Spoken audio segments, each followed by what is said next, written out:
د 1948 میلادي کال د اګست پر 12مه پاکستاني ملیشو په بابړه کې پر پښتنو ځوانانو، سپین ږیرو، ښځو او ماشومانو 50,000 مرمۍ وچلولې. دا د پښتنو د قتل عام داستان دی. هغه قتل عام چې انګریزانو یې په 1930 کې په کیسهخواني بازار کې بنسټ کېښود. په کیسهخواني بازار کې انګریزانو 400 لاریون کوونکي پښتانه ووژل.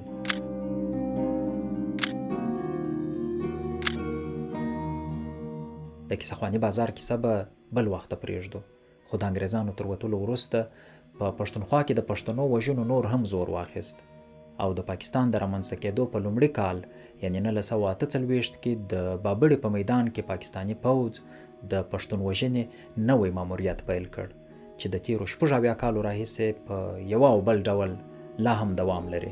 ऑपरेशन अज़्म इस्तेहकाम की मंजूरी दे दी गई, किसी को भी रियासत की अमलदारी चैलेंज करने की इजाजत नहीं दी जाएगी. د پاکستاني ریاست له لوري د پښتون وژنې د لړۍ لومړۍ کړۍ له بابړې راپیلېږي. کیسه داسې وه چې د 1948 میلادي کال د جون په میاشت کې د پاکستان حکومت په کوهاټ کې د فخر افغان باچا خان په شمول د پښتنو مشران ونیول. پر باچا خان دا تور و چې له فقیر ای پی سره مرسته کوي چې د نوي جوړ شوي پاکستان حکومت راوپرځوي او خپلواک پښتونستان اعلان کړي. باچا خان په 3 کلن زندان محکوم سو او په ورته وخت کې داسې ګنګوسې وې چې ممکن په هماغه زندان کې په دار وځړول سي. دې ګنګوسو د باچا خان پلویان او ټول پښتانه افغانان په ډار کې واچول. د باچا خان تر مدبرانه رهبرۍ لاندې دوی د عدم تشدد له لارې د دوامدارې مبارزې په پایله کې انګریزانو ته سرخوږی جوړ کړی و. انګریزانو ته یو غیر متشدد پښتون تر یو متشدد پښتانه هم خطرناک و. اوس د پښتنو هماغه رهبر د ګنګوسو له مخې دار ته مخامخ و او د پښتنو لپاره دا په هیڅ صورت د زغملو وړ نه وه چې مشر یې په دار وځړول سي. له همدې امله 25,000 پښتانه افغانان د خپل سر په بیه د باچا خان په ننګ د بابړې میدان ته د یوې سوله ییزې مظاهرې لپاره راووتل. دې مظاهرې ته تګ ځکه هم د سر په بیه و چې په دې شپو کې ځایي حکومت د مرکزي حکومت په خوښه چې مشري یې جنا کوله د پښتنو په سیمو کې اعلان کړی و چې حکومت له هر ډول دلیل پرته د هر چا د نیولو او د هغوی د جایداد د ضبطولو واک لري او هیڅوک د خپل نیول کېدو په خاطر نه عدالت ته د تګ غوښتنه کولی سي، نه د دلیل ویلو حق لري او نه د وکیل.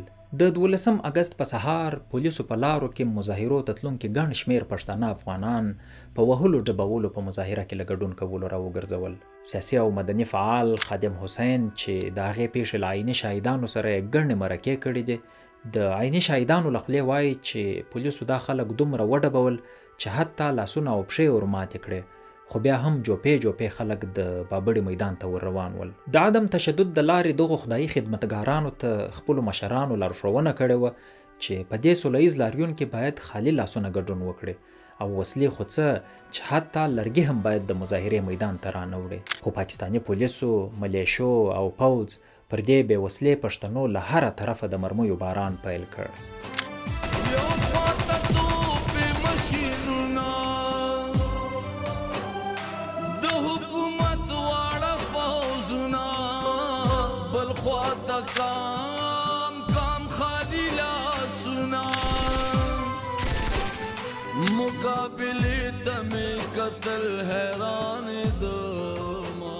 د رسمي شمیرو له مخې پاکستاني عسکرو په دې ورځ پر پښتنو 50,000 مرمۍ وورولې. ځینې سرچینې دا شمیرې نه 50,000 ښیي، خو دا مرمۍ چې هر څومره وې، یوه خبره چې واضح ده هغه دا ده چې دې عسکرو تر خپل وروستي شاجوره ټولې مرمۍ د پښتنو په سینو کې خالي کړې. دا خبره په ریکارډ کې ثبت ده چې د هغه وخت گورنر قیوم خان تر پیښې 3 اونۍ وروسته ولایتي شورا ته په یوه وینا کې ویلې وه چې د دې خلکو بخت کار وکړ چې له عسکرو سره مرمۍ ختمې سوې، کنې یو به هم ژوندی نه وای پاته. سپین ملنګ چې د مظاهرې د بیرغچي په توګه د لاریون په سر کې روان و په حساب 52 مرمۍ ویشتل سوی و. د بابړې خونړي میدان ته ښځې له قرآن شریفونو سره راووتلې او عسکرو ته یې د خپل پلو او قرآن رویونه ونیول، خو بیا هم هیڅ رحم ورباندې ونه سو.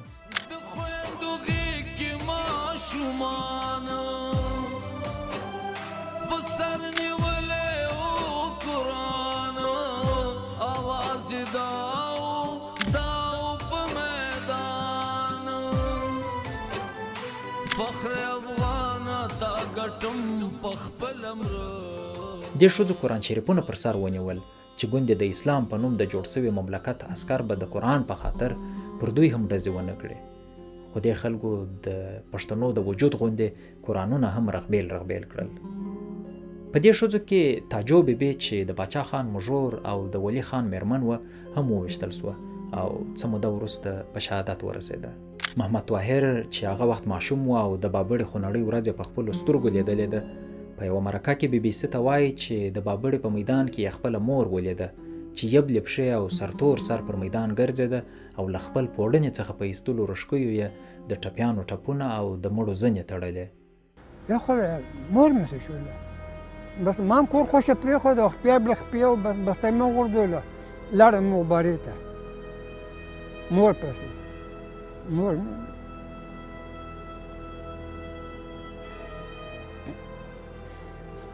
مې ګرځېده خپې بله خپې سرتور پټه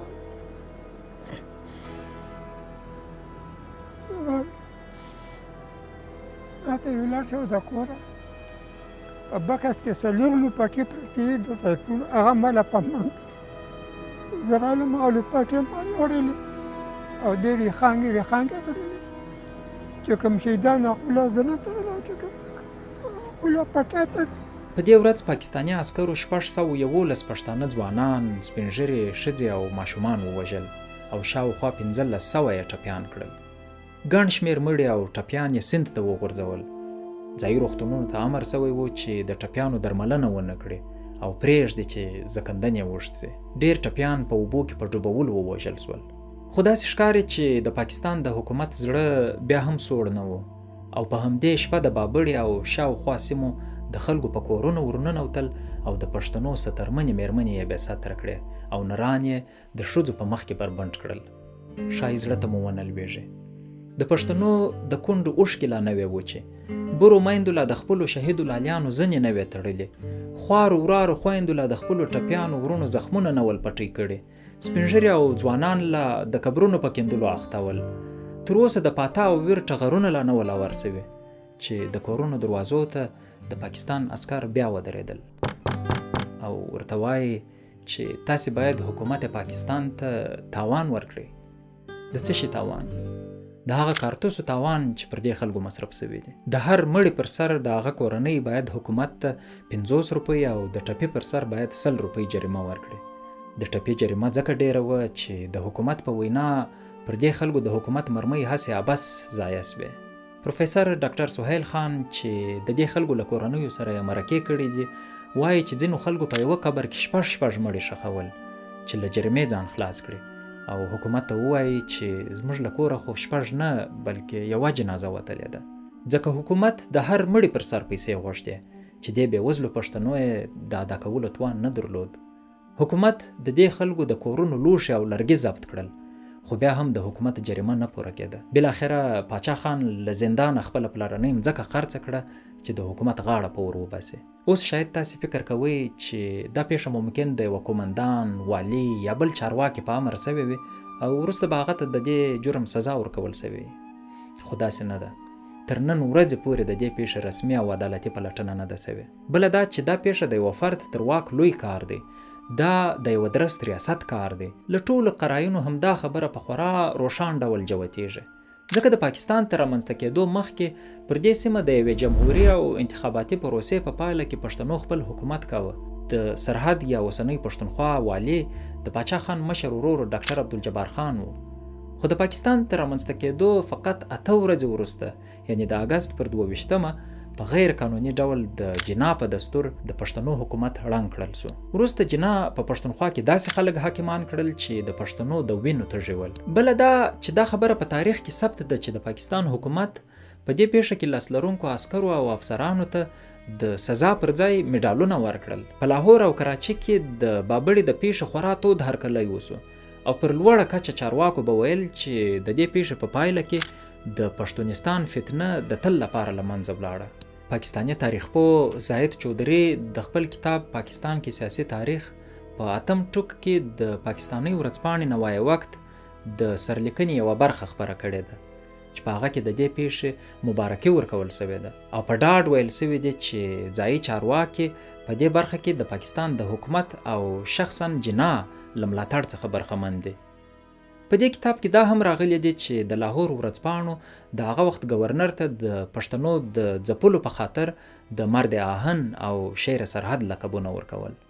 تر دې ځایه شاید دا درته جوته سوي چې دا پاکستاني رسنۍ چې نن د پښتنو پر ویر په پټه خوله تماشې ته ناستې دي او حتی د خپلو اخبارونو او خبري خپرونو په حاشیه کې هم ځای نه ورکوي، دا کیسه نوې نه ده.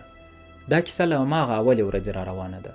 دا د هماغه نوای وخت تسلسل دی چې د پښتنو پر قتل عام یې مبارکیانې ورکولې. تر دې پیښې فقط 2 ورځې وروسته پاکستان د 14 اګست لومړۍ کلیزه په خورا جم و جوش په داسې حال کې ولمانځله چې پښتانه لا هم د خپلو شهیدانو په جسدونو پسې په کابل سیند کې لالهانده ګرځېدل. پښتانه ځوانان په هدیرو کې د قبرونو په کیندلو بوخت ول او سپین د ویر پر ټغر ناست ول، خو د پاکستان حکومت به ویل چې وګورئ دا خلک زموږ سره د پاکستان په جشن ازادي کې ګډون نه کوي، همدا خو د دوی د غدارۍ ثبوت دی. د بابړې تر ټولوژنې وروسته هم پاکستان آرام نه کښېناست. د دې استبداد د یوې عیني شاهدې تاج بیبي په وینا تر دې پیښې 2 کاله وروسته به هم پاکستاني عسکر د پښتنو په کورونو ننوتل او تورسرې به یې وهلې ټکولې. چې روغ 2 کاله به بیا هغې پسې تره او هغې به یې راخپل او هغې ماشومان او ښځې او هغې نیغ به ورننوتل او هغې یې وهلې او هغې به یې ټکولې چې تاسو نه ولې دا خاوندانو زامن تلو. د بابړې تر پیښې وروسته به پاکستاني عسکر د پښتنو پر جوماتونو ګرځېدل او د پښتنو ملایانو او سپین ږیرو ږیرې به یې په موټانو ورشکولې. خو بدبختي دا ده چې دا کیسه تر نن ورځې پورې دوام لري. دلته د پښتنو ډېرې وینې تویې شولې، ول په ول یې په وینو کې د سپین ږیریو پګړې پرتې وې.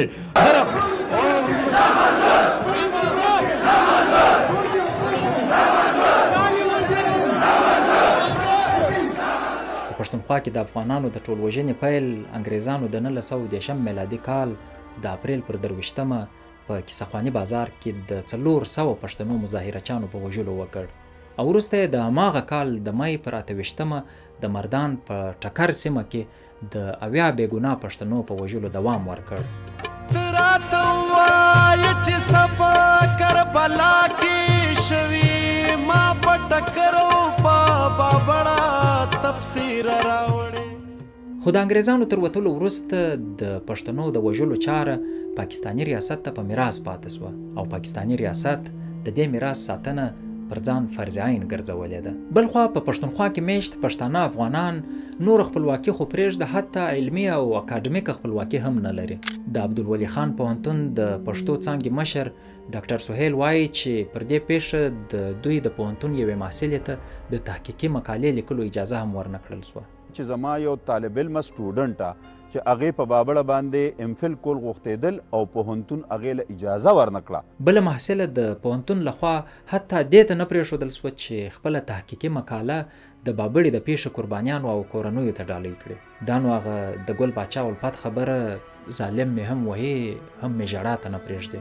د جنوبي پښتونخوا په سیمو لکه کوټه، پښین، ژوب، لورلایي، چمن او نورو سیمو کې هم همدا اورونه بل دي. په دې سیمو کې هم پښتانه افغانان آرام ته نه پرېښودل کېږي.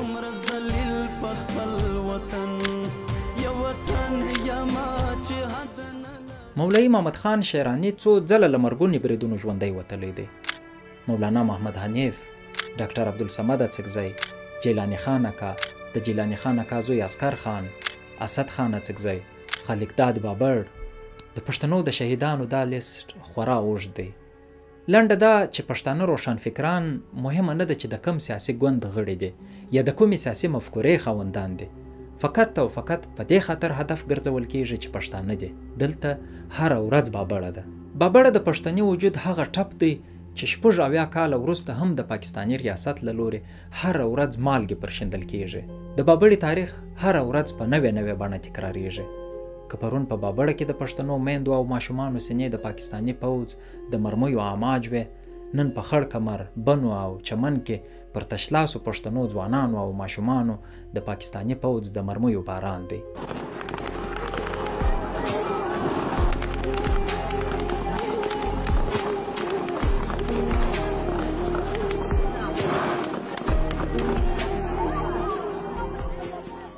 که پرون پاچا خان او صمد خان د پنجاب په زندانونو کې بندیوانان ول، نن هماغه زولنې د منظور پښتون او علي وزیر په پښو دي. هر ورځ پښتانه د یو عارف پر ویر ناست وي، د یو عثمان زنې تړي، د یو ګیلمن جنازه اخلي او یو ارمان خاورو ته سپاري.